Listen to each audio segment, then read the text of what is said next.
Hello, everybody. Welcome back to another episode of Techsheck, crossing 130 episodes. Lots and lots to share and learn about the Pakistan tech startup ecosystem. And today we have the good fortune of having somebody who's actually seen that full cycle. I'd like to welcome Syed Ali from Blinko and formerly Eid Mubarak. Syed, thank you very much for coming on the show. Thank you for having me. It's a pleasure. Well, it's always cool and interesting to meet founders who've gone through a full cycle. And as you've seen with Techsheck, we jump right in. So to start, tell us a little bit about you, and then tell us a little bit about the last two ventures you've been involved with. So about me, I was born and raised in Karachi. I was lucky to got into LAMS, and I think a lot of things changed from there. Got exposure from there. I always wanted to be an entrepreneur. I think I learned that from my mother. My father passed away when I was 5 years old. The three brothers, me and my brothers, the three of us are being well taken care of. So I think from there, I started my first venture in 2016.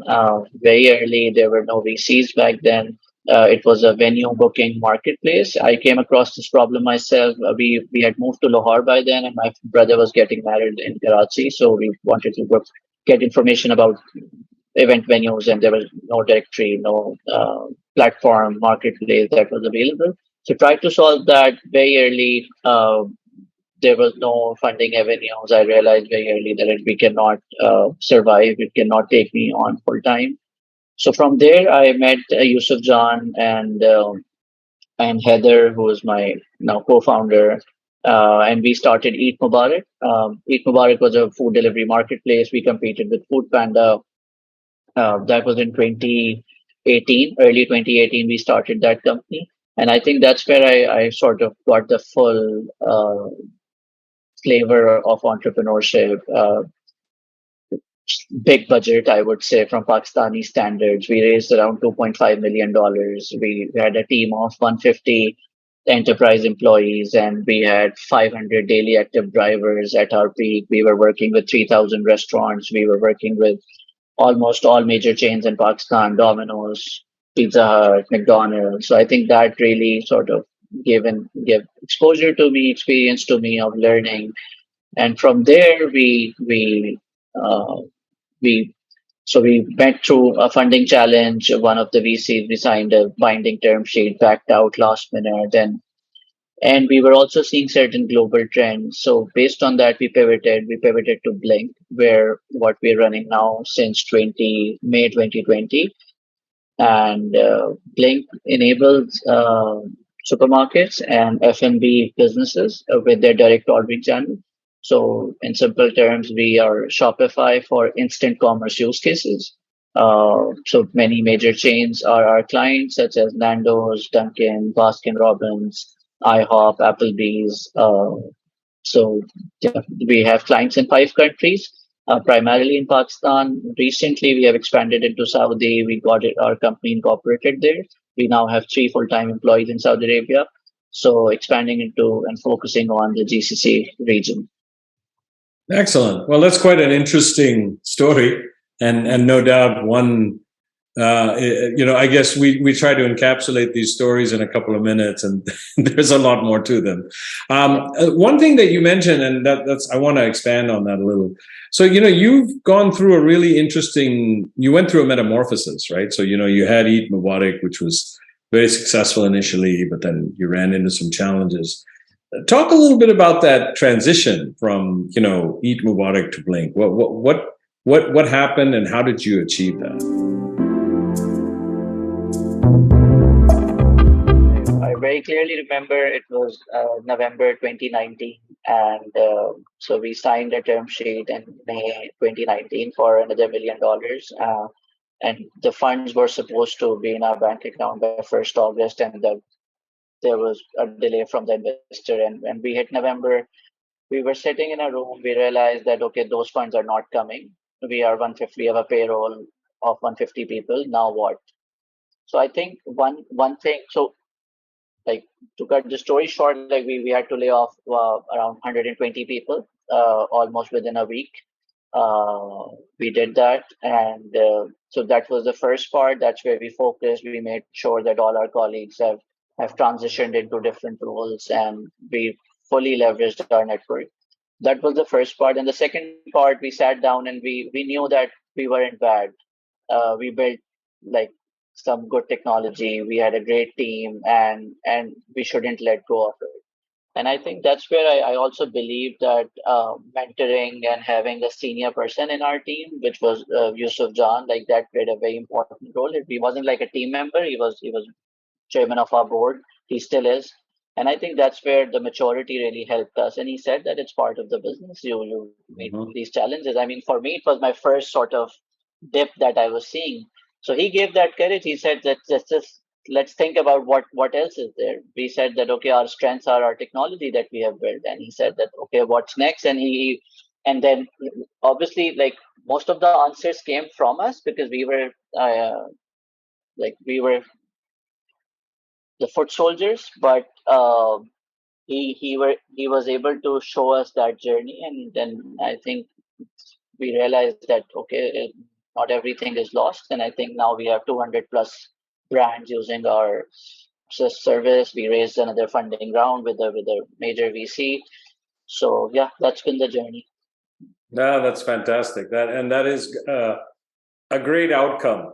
Given some of the things we've been seeing, especially, there's been some very big explosions in that market lately. So very good to hear and very positive. So continuing along on that focus. So what is your intent with Blinko? I mean, let's say the next 2 to 4 years, or what are you thinking? What's going to happen?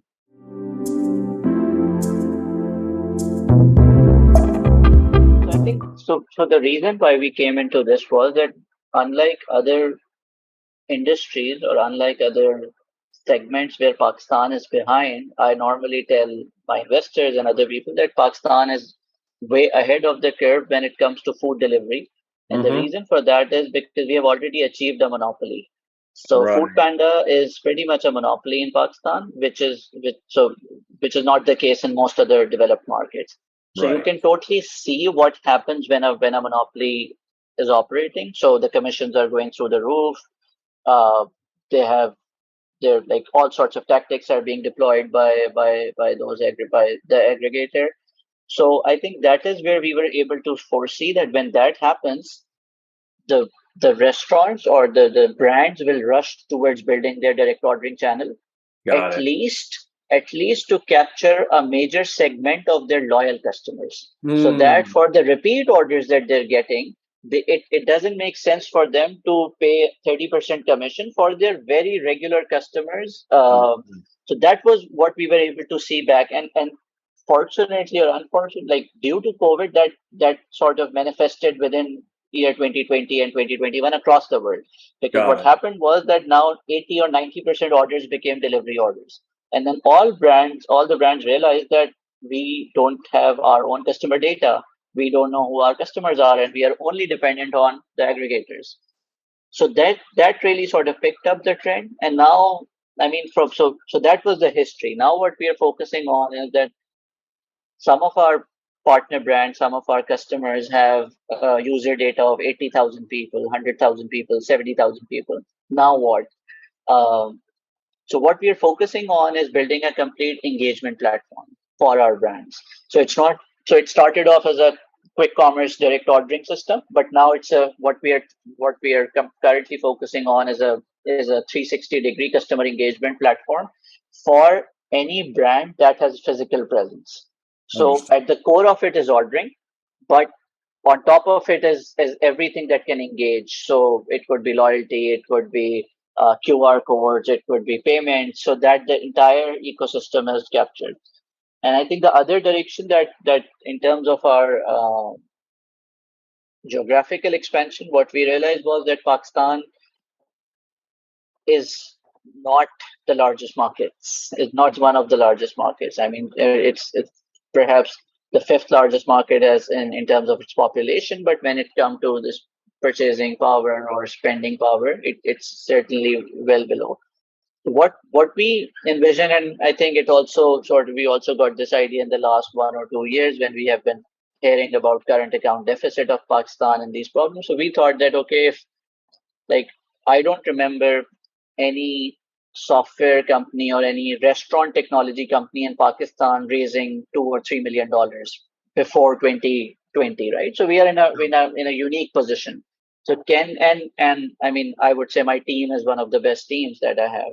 So can we take this? Is this the best that Pakistan has to offer? I certainly believe so, and I think we will take this technology outside of Pakistan, and that's what we are focusing on, taking it at least to the GCC market, so maybe building it into a regional play and expanding beyond the direct ordering part. So I think that's what we'll see in the next 2 to 4 years, and we're aggressively pursuing this.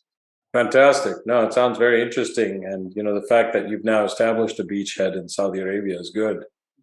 So it leads me to my next question. So, and that is basically, we try to keep these things fairly short, as you know. This would be my last question is, what is it you're looking for? What kind of expertise or inputs can the diaspora provide? I know you've had the good fortune of having Yusuf Jan with you, but what about for others out there who are looking for that direction in Pakistan? How do they engage?